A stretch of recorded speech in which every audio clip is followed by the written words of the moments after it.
अस्सलाम वालेकुम, welcome back to my channel शादी मुबारक एंड ड्रेसिंग ट्रेंड्स। जो शादी की सीरीज़ में जो एक चीज़ और इंक्लूड की गई है वो आपके लिए, वो है मेहंदी का थाल एट होम। मेहंदी का थाल रेनोवेट या इसको रीडिज़ाइन करना, दोनों चीज़ें आप कह सकते हैं। तो ये आपके सामने मेहंदी का थाल है। हमने ये पहली बार भी ये थाल घर में ही बनाया था हार्डबोर्ड के साथ, और अब उसको जी दोबारा रीडेकोरेट करने का टाइम आ गया है। तो पहले सबसे पहले आप देख रहे हैं जो पुराना थाल है उसको मैं सही से क्लीन अप कर रही हूँ ताकि वो क्लीन हो जाए, और उसके बाद उसके जितनी डस्ट वगैरह है वो हट जाए, ताकि इसके ऊपर लगी हुई चीज़ें खुद जितनी हट सकती हैं वो हट जाएँ। और उसके बाद फिर मैं इसको क्लियर कर रही हूँ ताकि मुझे आइडिया हो जाए कितने जो है वो चीज़ें हटी हैं और कितना मुझे अभी इसके साथ थोड़ा सा स्ट्रगल करना है। वैसे देखने में मुझे स्टार्ट में बड़ा इजी लग रहा था, मुझे लगा था बस एक एक को मैं इस तरह करूँगी और ये उतर कर आ जाएंगे, लेकिन नहीं, ऐसा होता नहीं है। कुछ जो ग्लू गन से लगी हुई थे वो इतने स्टिक हो गए थे इसके साथ कि जब उन्हें कुरेदने लगो तो वो खांच जो है वो साइड से टूट जाता था और थोड़ा सा प्रोसेस मुश्किल हो जाता था। आप वीडियो में भी देख रही होंगी कि कुछ जो चीज़ें हैं वो इतनी स्टिक हो गई थी कि मैं अगर हाथ से हटाने की कोशिश कर रही हूँ तो वो हट नहीं रही थी। तो फिर उसके लिए मैंने हेल्पिंग टूल्स लिए और उसको हटाने के लिए कोशिश की। तो ज़रूर इस काम को करते हुए ग्लव्स अगर आप पहन लें तो बहुत अच्छा रहेगा। जब सारा कुछ ख़त्म हो गया तो मुझे आइडिया आया कि शायद मैं ग्लव्स पहन ली थी तो प्रोसेस शायद इससे ज़्यादा इजी और कम तकलीफ़ दे होता। लेकिन चलिए, आपके लिए ज़रूर मैं एडवाइस करूँगी कि अगर ग्लव्स हैं तो आप ज़रूर उसे पहनिएगा, क्योंकि नीचे के हिस्से से जितने शीशे उतर सकते थे उनको मैंने उतारा है।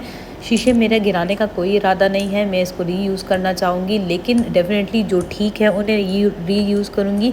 और मेरा आइडिया थाल पे यूज़ करने का नहीं है। मैं वीडियो में आपको आगे साथ साथ शेयर करूँगी कि अब हम रीडेकोरेट थाल को कैसे करेंगे, और अगर जहाँ पर ये मिरर्स हमारे पास यूज़ हो सकते हैं तो वो कौन कौन सी जगह पर मैं इस्तेमाल करूँगी, और कहाँ कहाँ मुझे ये चीज़ें हेल्पिंग हैंड और हेल्पिंग टूल्स के साथ मुझे ये चीज़ें जो है ना फ़ायदा दे सकती हैं वक्त के साथ। लेकिन इनको नीट और क्लीन करने का प्रोसेस भी है, वो भी इसी वीडियो में आपको शेयर करूँगी। तो सबसे पहले जो है ये थाल है, थाल से ये सारी चीज़ें हटा दी गई हैं ताकि थाल को as soon as possible clear किया जाए और इसके लिए कोई डिज़ाइन सोचा जाए। तो आप कमेंट सेक्शन में ज़रूर बताइएगा कि किस तरह के कलर्स इस बार, क्या इसको येलो ही थीम लेनी चाहिए या पिंक की तरफ और ग्रीन की तरफ जाना चाहिए।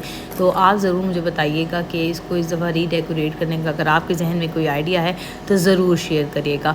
कुछ चीज़ें हैं जो मैं आपको एडवाइस करना चाहूँगी। मेहंदी के थाल ज़्यादातर बच्चे घर पे बनाती हैं, बच्चियाँ घर पे बना रही होती हैं, तो क्या चीज़ें हैं जो उनको हेल्पिंग हैंड हो सकती है। एक, जब आप उतारने लगे कांच को, मैंने हेल्पिंग टूल यूज़ किया था, आखिर में स्क्रू ड्राइवर मैंने यूज़ किया और डिफरेंट बल्कि चीज़ें यूज़ की। एट द एंड मैंने जब इनके साथ उतारा तो जब कोने से मैं उतारने लगती थी तो शीशा जो है ना टूट के आँख की तरफ आ जाता था। तो ज़्यादातर कोशिश करें कि अगर आप कोई ऐसी ग्लासेस पहन लें जिससे आपको ये तकलीफ़ ना हो। ये देखिए कॉर्नर से शीशे टूट के जो इसका पॉइंट है वो आपकी आँख में भी जा सकता है। तो इन चीज़ों का ख्याल रखिएगा ताकि आपको इस तरह की तकलीफ़ से बच जाए। मैं जैसे कि मैंने कहा इसको मेरा रीयूज़ करने का प्लान है, तो मैंने क्या किया, बाउल में सर्फ डाला और ये सारी चीज़ें मैं उसके अंदर डाल दी हैं ताकि ये थोड़े अरसे टाइम उसके अंदर पड़ी रहे और मैं अच्छे से क्लियर कर सकूँ।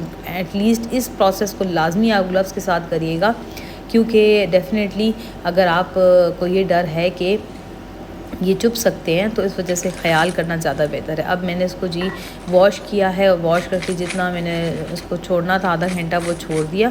उसके बाद जी ये आपके सामने मैंने सर्फ से निकाल दिया है और अब मैंने सादा पानी डाला है, नीचे मैं बाउल रख रही हूँ।